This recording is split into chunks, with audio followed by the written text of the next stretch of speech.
Today on the program, we have the views of some legal practitioners on the anti-corruption war of the federal government, the use of the plea bargain, and the indication by the government that they may still prosecute persons who give back the loot they allegedly stole. Also on the program, a recap of the top legal stories in the news. And in our interview segment, we chat with a professor of law at the University of Lagos, Professor Taiwo Oshipiton. We look at how well the judiciary is doing under this administration and also the anti-corruption fight of the government. That's the lineup on this edition of the program. Thank you for tuning in. I am Shola Shoyeli.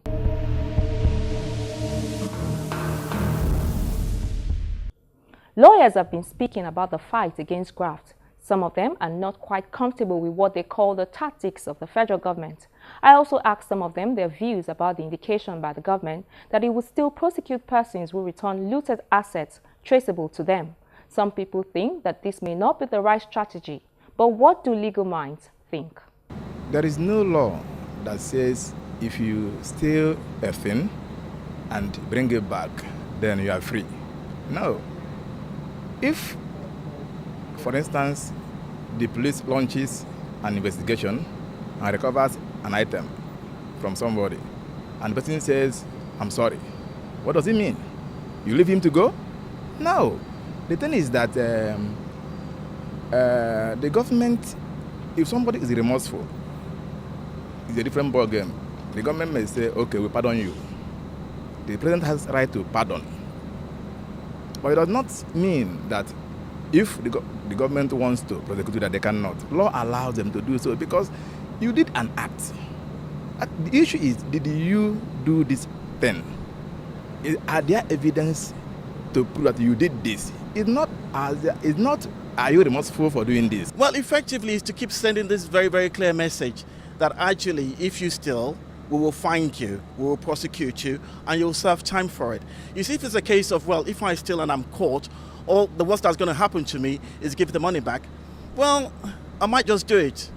But if I know, well, I'm going to serve time for it, or I'm going to be punished severely for it, well, that's a disincentive, as it were, not to go around taking government's money. On the legal aspect, I wouldn't be so right to say that everything has been right, because we've read on papers, we've been in courts, we've seen sometimes some pronouncements are made in court, bail are granted, and people are not allowed to go the way it goes. So, well, if that could be, naturally you can't fight corruption, and corruption will not fight back. So it's a system. Corruption is a big network. So when you fight it, it will fight back. But if the present administration can look more into the mode in which it's the legal mode which it could magnify its corruption fight, it's okay. Minus the legal, I will say, if I should rate it, the legal issue in it is just 30% over 100. So if they can raise the legal bar up to 60, 80, 90 to the legal fight, I think we'll have a wonderful corruption. I think for the first time in the country, I can proudly say the corruption fight is being given a head boost start. Yeah. I agreed. If somebody has committed a crime, let the law take its course. But the law must take its course according to the law. You can, for instance, let's cite the issue of Dezani. Dezani was arrested in London in the morning. By 12 noon, he has already been granted bail by a court. Where is the person running to?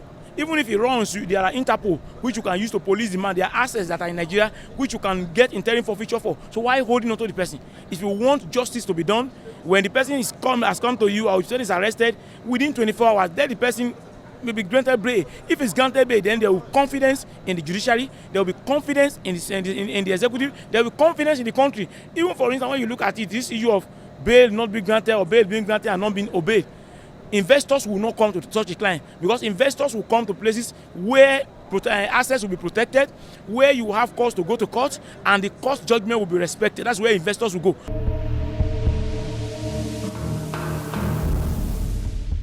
A faction of the Nigerian Labour Congress embarked on an industrial action across the country in defiance of an order of the National Industrial Court. We have a recap of this and some other top legal stories. The Nigeria Labour Congress and the Attorney General of the Federation will on Tuesday, May 24, appear before the National Industrial Court for a possible resolution of their dispute. Last week, Wednesday, Justice Babatunde Adejimo restrained the NLC from going on its planned strike pending the hearing and determination of a suit brought before the court by the Attorney General of the Federation. The Attorney General, Abubakar Malami, who took the Labour Congress to court on an ex parte application, wanted the restraining order on the grounds that the strike would paralyze the nation's economy. The AGF specifically asked the court to decide whether the NLC complied with conditions precedent in law before threatening to embark on strike. Since the matter was brought ex parte, the NLC was not represented in court. In his ruling on the application, Justice Adejumo ordered parties to maintain the status quo until the hearing and determination of the ex parte. The judge also directed the AGF to dialogue with the NLC towards an amicable resolution of the dispute. In Lagos, Justice Rita Ofili-Ajimogobia of the Federal High Court last week Friday sentenced a former Director General of the Nigerian Maritime Administration and Safety Agency (NIMASA), Raymond Omaseye, to 5 years in prison. A judge convicted and sentenced Mr. Omaseye after finding him guilty on 24 out of 27 count charges bordering on bid rigging and contract splitting. In her judgment, Justice Ofili-Ajimogobia said the EFCC successfully proved the offences of awarding contracts above the stipulated threshold. Mr. Omaseye was, however, acquitted and discharged on 3 counts bordering on bid rigging. The man who allegedly beat his wife to death, Lekan Shonde, was last week Friday docked before a Lagos Chief Magistrate's Court sitting in the Butemeta area. He was brought before the court by the men of the State Criminal Investigation and Intelligence Department of the Lagos State Police Command. Lekan Shonde was said to have killed his 37-year-old wife, Ronke, by giving her blows which led to her death on the 5th of May at their residence in Egbeda area of Lagos. The police prosecutor says the offence is contrary to and punishable under Section 221 of the Criminal Laws of Lagos State 2011. The 51-year-old has, however, told the court that he is not guilty of killing his wife. Chief Magistrate Oluwayemisi Adelaja has ordered that he be remanded in custody for 30 days pending the advice of the Director of Public Prosecution for his arraignment before the Lagos High Court. The matter will come up for mention on the 24th of June.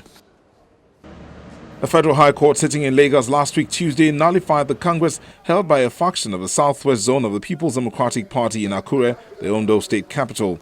The trial judge, Justice Ibrahim Buba, held that the Congress cannot stand because it was held in defiance of a restraining order granted by him on May 11, 2016.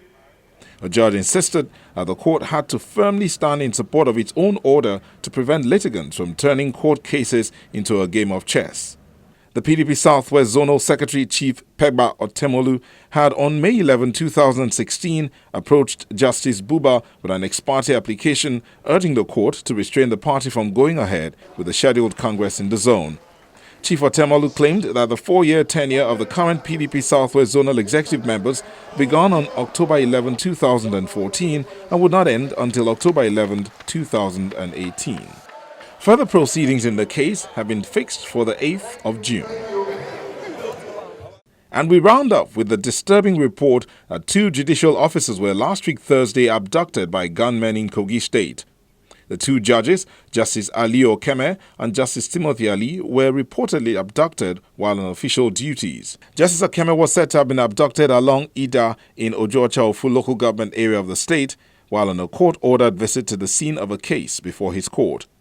Justice Ali was abducted on his way to court in Ayingba Dekina local government area of the state. The police command in Kogi State has confirmed the abduction. They also say they are working round the clock to track down the abductors.